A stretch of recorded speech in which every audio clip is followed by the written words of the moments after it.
नमस्ते, सदावत सले मातृभूमि, जय हिंद दोस्तों। मैं किशन आप सबका स्वागत करता हूं। शुरू करते हैं आज के डिफेंस समाचारों को। चलिए बढ़ते हैं पहले डिफेंस अपडेट की तरफ। भारत और अमेरिका ने एक डील साइन की है जो कि शक्ति सेमीकंडक्टर के फैब्रिकेशन प्लांट को लेकर है, जो कि भारत में तैयार किया जाएगा। और सेमीकंडक्टर दोस्तों आप सब जानते हैं कि दुनिया भर में इसकी लगातार मांग बढ़ रही है और हमारी डिफेंस इंडस्ट्री के लिए भी ये एक बहुत ही महत्वपूर्ण उपकरण है।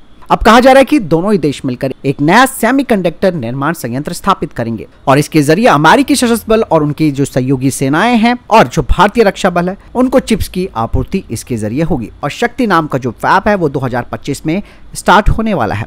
ये संयंत्र इंफ्रारेड, गैलियम नाइट्रेट और सिलिकॉन कार्बाइड सेमीकंडक्टर के निर्माण पर अपना ध्यान केंद्रित करेगा और इसे भारत सेमीकंडक्टर मिशन और Bharat semi third I tech और अमेरिकी अंतरिक्ष बल के बीच एक स्ट्रैटेजिक टेक्नोलॉजी साझेदारी के द्वारा सक्षम भी किया जाएगा। थर्ड आई टेक भारत में रक्षा टेक्नोलॉजी क्षमताओं को बढ़ाने के लिए कई महत्वपूर्ण परियोजनाओं पर अमेरिकी कंपनी जनरल एटॉमिक्स के साथ सहयोग कर रही है।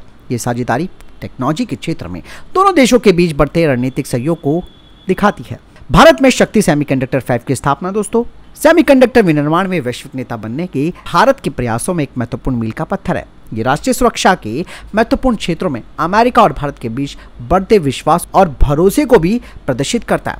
हालांकि दोस्तों ये भारत के लिए बहुत ही गेम चेंजिंग प्लान होने वाला है और इसके जरिए भारत अपने डिफेंस फोर्सेस के लिए सेमीकंडक्टर की जो आपूर्ति है वो सुनिश्चित कर पाएगा। साथ ही साथ अमेरिका और उसके जो सहयोगी सैन्य बल है उन्हें भी इसका एक बड़ा सहयोग मिलेगा। चलिए बढ़ते हैं नेक्स्ट अपडेट की तरफ, जो कि AK-203 राइफल को लेकर आ रही है। इंडो रूसी राइफल प्राइवेट लिमिटेड जिसे कि IRRPL कहा जाता है और ये रशिया और भारत के बीच एक जॉइंट वेंचर है जो कि क्लाशनिकोव AK-203 असॉल्ट राइफलों का उत्पादन कर रहा है। बताया जा रहा है कि अब अफ्रीका और मध्य पूर्व के जो देश है वो AK-203 असॉल्ट राइफलों के बारे में पूछताछ कर रहे हैं। आप सब जानते हैं कि पश्चिमी प्रतिबंधों के कारण रशिया के हथियार इन देशों को नहीं मिल पा रहे। ऐसे में IRRPL इन क्षेत्रों में अपनी made in India AK-203 assault राइफलों का निर्यात करने के लिए एक बड़ा अवसर उन्हें मिलने जा रहा है। और हाल ही में दोस्तों Indo Russian rifle private limited ने भारतीय सेना को 35,000 AK-203 राइफलों को वितरित भी किया है। भारत में इन राइफलों का जो प्रोडक्शन है वो पूरी तरीके से सरकार के मेक इन इंडिया और आत्मनिर्भर अभियान पहल के अनुरूप है और इस परियोजना में टेक्नोलॉजी ट्रांसफर भी शामिल है, जिसका उद्देश्य AK-203 प्रोडक्शन का 100% लोकलाइजेशन यानी कि स्थानीयकरण करना होगा। प्रतिबंधों के बाद कई देश जो कि सस्ती रशियन क्लाशनिकोव असॉल्ट राइफलों पर निर्भर थे, अब वो इस तरीके के हथियार पाने के लिए जो वैकल्पिक स्रोत हैं उनकी तलाश कर रहे हैं। और आपको मैं बता दूं कि AK-203 का जो प्रदर्शन है और जो गुणवत्ता है और साथ ही साथ इसमें लगा हुआ मेड इन इंडिया का टैग इन देशों के लिए काफी आकर्षक बन चुका है। बात साफ हो जाती है कि भारत में बनी AK-203 राइफल को अफ्रीका और मध्य पूर्व में जो ग्राहक हैं वो इसका परीक्षण करना चाह रहे हैं। इसके लिए उनकी तरफ से जबरदस्त जो इंक्वायरी है वो चल रही है। बढ़ते नेक्स्ट अपडेट की तरफ। दोस्तों भारत की प्राइवेट सेक्टर की कंपनी निब्बे लिमिटेड अब एक मिलिट्री ग्रेड का जो इंटेलिजेंस सैटेलाइट है उसे लॉन्च करने की पूरी योजना बना चुकी है।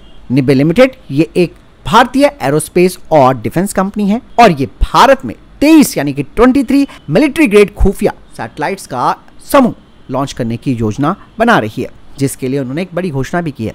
कंपनी का लक्ष्य है कि वो आगे चलकर कम से कम 40 सैटेलाइट्स को लॉन्च करेगी और ये जो सैटेलाइट्स हैं वो ऑप्टिकल, इंफ्रारेड और सिंथेटिक अपर्चर रडार और कई अत्याधुनिक टेक्नोलॉजी से लैस होंगे। और इस तरीके का जो संयोजन है वो सैटेलाइट्स को सैन्य यानी कि मिलिट्री और सिविलियन दोनों एप्लीकेशन के लिए हाई रेजोल्यूशन इमेजरी और डेटा प्रदान करने में सक्षम करेगा। निब्बे लिमिटेड इस महत्वाकांक्षी परियोजना को साकार करने के लिए एरोस्पेस और रक्षा उद्योग के कई जो प्रसिद्ध कंपनियां हैं उनके साथ भागीदारी भी कर रहा है। दरअसल दोस्तों ये खुफिया सैटेलाइट्स का एक समूह होगा जिसका प्रक्षेपण किया जाएगा और ये अंतरिक्ष आधारित निगरानी करेगा, साथ ही साथ खुफिया जानकारी जुटाएगा और जो डिजास्टर मैनेजमेंट है उसके लिए भी एक बड़ी जानकारी हमें मुहैया कराएगा। बढ़ते नेक्स्ट अपडेट की तरफ। इंडियन एयरफोर्स ने खारदुंगला से अपाचे हेलीकॉप्टर को सफलतापूर्वक वापस निकाला है जो कि दुर्घटनाग्रस्त हो गया था। इस साल अप्रैल में आप सब जानते हैं कि एक ऑपरेशनल उड़ान के दौरान इस हेलीकॉप्टर ने इमरजेंसी लैंडिंग की थी, जिसकी वजह से इसके नीचे का जो हिस्सा है वो डैमेज हो गया था। दरअसल ये जो आपातकालीन लैंडिंग हुई थी वो करीबन 18,380 फीट ऊंचे दर्रे पर हुई थी और जो पायलट इसे ऑपरेट कर रहे थे उन्हें भी सुरक्षित निकाला गया। लेकिन हेलीकॉप्टर को वापस लाने के लिए काफी चुनौतियों का सामना करना पड़ा क्योंकि ये इलाका काफी दुर्गम और ऊंचाई वाला था। लेकिन दोस्तों जो स्पेशलिस्ट माउंटेनियर्स हैं और इंजीनियर्स हैं उनकी टीम ने इसे सफलतापूर्वक वापस लाने का काम किया है, इसलिए ये ऑपरेशन पूरा सावधानी पूर्वक चलाया गया था। लगभग 400 पुर्जों को एक एक करके सावधानी पूर्वक निकाला गया और फिर उन्हें सड़क मार्ग से वापस ले जाया गया। बढ़ते नेक्स्ट अपडेट की तरफ दोस्तों, अपोलो माइक्रो सिस्टम लिमिटेड अब म्यूनिशन इंडिया लिमिटेड को गाइडेंस, नेविगेशन और कंट्रोल, जिसे कि जीएनसी किट कहा जाता है, उनकी आपूर्ति करेगा। और Apollo micro system GNC kit की आपूर्ति करने के लिए सबसे कम बोली लगाने वाला यानी कि L1 के रूप में भी चुना गया है। 72.26 करोड़ रुपए की लागत वाली इस परियोजना का उद्देश्य armament research and development establishment, जिसे कि हम ARD कहते हैं, उसके द्वारा विकसित free flight artillery rocket Pinaka rocket system की जो सटीकता है उसको और इन्हांस करना है, यानी कि उसकी सटीकता को बढ़ाना है। दरअसल दोस्तों, पिनाका रॉकेट सिस्टम अपनी एक्सटेंडेड रेंज में अपने पेलोड को पहुंचाने के लिए सक्षम माना जाता है, लेकिन सटीकता के मामले में ये कुछ जो बाधाएं हैं उनका सामना कर रहा था। लेकिन एक बार जब ये जीएनसी किट इसमें इंटीग्रेट हो जाएगी तो सिस्टम को अब एक गाइडेड हथियार में बदला जा सकता है, जिससे कि इसकी सटीकता काफी एक्यूरेट हो जाएगी। और मैं आपको बता दूं कि जीएनसी किट में कई सारे कंपोनेंट्स होते हैं, जिसमें कि actuation system, onboard computer system, power supply और टेलीमेट्री सिस्टम शामिल होता है। और ये कंपोनेंट्स फ्लाइट के दौरान रॉकेट के सटीक गाइडेंस और कंट्रोल को सुनिश्चित करने के लिए एक साथ काम करते हैं। और जीएनसी किट का सफल डेवलपमेंट यानी कि विकास और इंटीग्रेशन पिनाका रॉकेट सिस्टम को और आधुनिक बनाएगा, जिससे कि ये सटीक हमले करने में सक्षम होगी। बढ़ते नेक्स्ट अपडेट की तरफ। अब ये बात तो तय हो चुकी है कि भारत अमेरिका से 31 MQ-9 प्रीडेटर ड्रोन खरीदने वाला है और प्रधानमंत्री नरेंद्र मोदी की इस यात्रा के दौरान ड्रोन खरीद पर अब फाइनल मोहर भी लग चुकी है और ये ड्रोन हमारी तीनों सेनाओं का महत्वपूर्ण हिस्सा बनेंगे। लेकिन दोस्तों, अब इस डील पर सवाल भी उठ रहे हैं। आप सब जानते हैं कि हूती विद्रोहियों ने कई ड्रोन एक के बाद एक गिराए हैं अमेरिका के और आसानी से उन्होंने इन्हें शिकार बनाया। भले ही प्रीडेटर ड्रोन अमेरिका का सबसे घातक ड्रोन हो सकता है, क्योंकि इसका इस्तेमाल उसने कई देशों के खिलाफ किया है, लेकिन जब से हूती इसे निशाना बना रहे तब से इस ड्रोन पर सवाल खड़े हो चुके हैं। और ऐसा नहीं है कि ये ड्रोन डील सस्ती है, ये ड्रोन डील कम से कम दोस्तों 3.99 अरब डॉलर की है और 2026 के अंत तक पहला ड्रोन आने की संभावना भी है, जिन्हें कि तमिलनाडु और उत्तर प्रदेश में रखा जा सकता है। बात साफ हो जाती है कि अमेरिका का ये ड्रोन भले ही कितना ही घातक हो, लेकिन इसने हूतियों के आगे अमेरिका को घुटने टेकने पर मजबूर कर दिया है, क्योंकि ये ड्रोन भले ही निगरानी और हमला करने में सक्षम है, लेकिन ये आसानी से पकड़ में भी आ जाता है। ऐसे में दोस्तों, भारत को ये सब देखते हुए एक बार पुनर्विचार करना होगा इस डील के ऊपर, क्योंकि दोस्तों देश का पैसा फालतू में बर्बाद नहीं होना चाहिए। क्योंकि भले ही ये ड्रोन हमारी आर्म फोर्सेस के लिए एक तीसरी आंख का काम करेगा, लेकिन भारत को ये भी ध्यान में रखना होगा कि अमेरिका के साथ डील करते हुए इस बात को ध्यान में रखा जाए कि ये इतनी आसानी से दुश्मनों का शिकार नहीं होना चाहिए, जिस तरीके से हूती इसे निशाना बना रहे हैं। बढ़ते नेक्स्ट अपडेट की तरफ दोस्तों, रक्षा मंत्री राजनाथ सिंह ने जयपुर में एक सैनिक स्कूल का उद्घाटन किया है। उन्होंने कहा कि यह स्कूल देशभक्ति युवाओं को सशस्त्र बलों में शामिल होने और मातृभूमि की सेवा करने के लिए उचित मार्गदर्शन प्रदान करेगा। साथ ही उन्होंने कहा कि सैनिक स्कूल युवाओं के समग्र विकास के लिए शैक्षणिक ज्ञान प्रदान करते हैं, उन्हें अनुशासन, देशभक्ति और साहस के मूल्यों को विकसित करते हैं।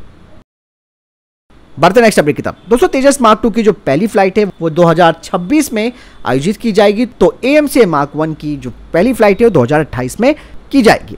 अब कहा जा रहा है कि इंडियन एयरफोर्स और HAL की योजना है कि वो दोनों प्रोग्राम की जो फ्लाइट ट्रायल्स हैं वो एक साथ करेगी। दरअसल तेजस मार्क 2 इसके 4 सालों तक लगातार डेवलपमेंटल ट्रायल्स होंगे अपनी प्रोडक्शन में एंटर होने से पहले, और कहा जा रहा है कि इसी दौरान जो बेसिक वेपन इंटीग्रेशन है वो भी इसमें लगाए जाएंगे और इनके एसेंशियल जो फ्लाइट टेस्ट है वो किए जाएंगे। इसके बाद इंडियन एयरफोर्स इसे टेक ओवर करेगी और इसमें एडवांस वेपन्स का इंटीग्रेशन भी करेगी, ताकि ये जो एयरक्राफ्ट है वो कॉम्बैट रेडी हो जब इसे शामिल किया जा रहा हो।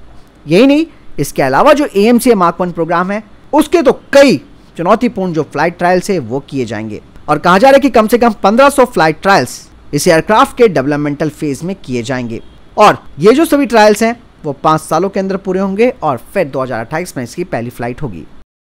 बढ़ते नेक्स्ट अपडेट की तरफ, फ्रांस की फर्म सैफ्रन ने कहा है कि वो भारत के साथ 110 किलो न्यूटन थ्रस्ट क्लास का जो इंजन है उसे साथ में मिलकर बनाएगी, जैसे कि मैंने आपको कल डिफेंस अपडेट में बताया था। लेकिन एक और अपडेट इसको लेकर सामने आया है, जिसमें कहा जा रहा है कि फ्रांस टेक्नोलॉजी ट्रांसफर भी भारत को करने के लिए तैयार है, जिसमें कि वो भारत को क्रिटिकल हॉट सेक्शन की टेक्नोलॉजी भी देगा, और ये जो नया इंजन होगा वो पूरी तरीके से भारत में मैन्युफैक्चर किया जाएगा, वो भी कंपोनेंट सोर्स के साथ, जिसमें कि जो डोमेस्टिक यानी कि घरेलू कंपनियां हैं वो भी शामिल होंगी। सैफ्रन की तरफ से कहा जा रहा है कि वो भारत की जो आउटसोर्स कंपनियां हैं जो कि इंजन प्रोग्राम में शामिल होंगी उनके स्टाफ को ट्रेनिंग भी देगा।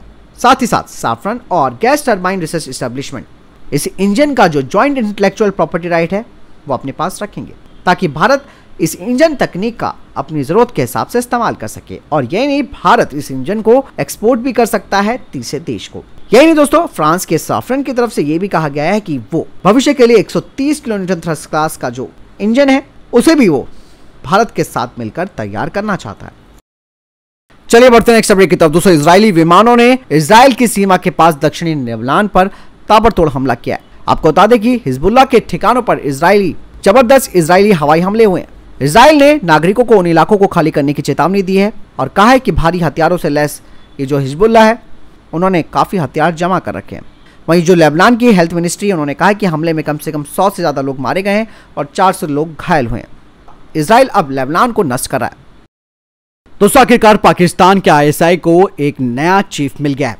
दरअसल अब लेफ्टिनेंट जनरल असीम मलिक होंगे आईएसआई के नए चीफ और 30 सितंबर से वो अपना नया कार्यभार संभालने वाले हैं। बता दें कि वो मौजूदा DG lieutenant general Nadeem Anjum की जगह लेंगे। आपको बता दें कि पाकिस्तानी सेना में सबसे महत्वपूर्ण पद होता है आईएसआई चीफ का और बताया जा रहा है कि वे सेना प्रमुख असीम मुनीर के काफी करीबी हैं।